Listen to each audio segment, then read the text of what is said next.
There is a subtle advice in Matthew chapter 10, verse 14 that we seem not to actually have paid close attention to.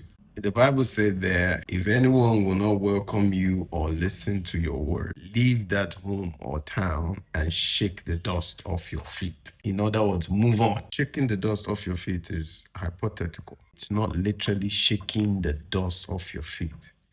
But in other words, it's letting go of what did not work. Many people have retained that dust of rejection in them. In other words, bad experiences are still living inside of them because they feel like shaking the dust off their feet too quickly, makes them look disloyal. A man of God told this story that there was a rich man, a successful rich man he knew, and he lost a family member. So people were coming to mourn.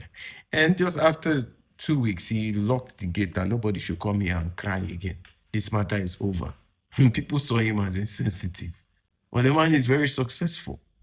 So the people who have the time to come and mourn, sit down and cry, are seldom successful people that have great businesses and things that they are doing in their lives. Successful people have a very weird way of thinking, very unconventional way of thinking.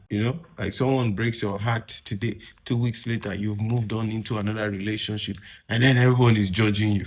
It's like by default, you should mourn the breakup at least for a while to prove that you were loyal to the person.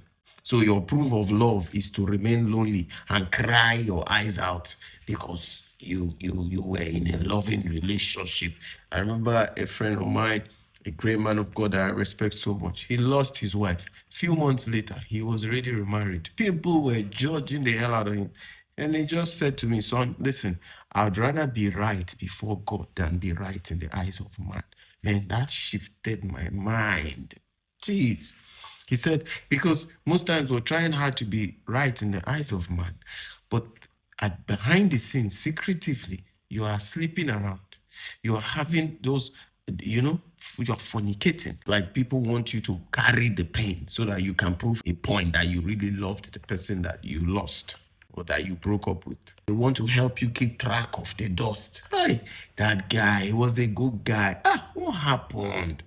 And the more you maintain or keep this dust, this rejection, you limit yourself, you stagnate yourself. Didn't you see the attitude of Jesus? When his mother was looking for him everywhere, they came and found him at the temple. Jesus had no remorse.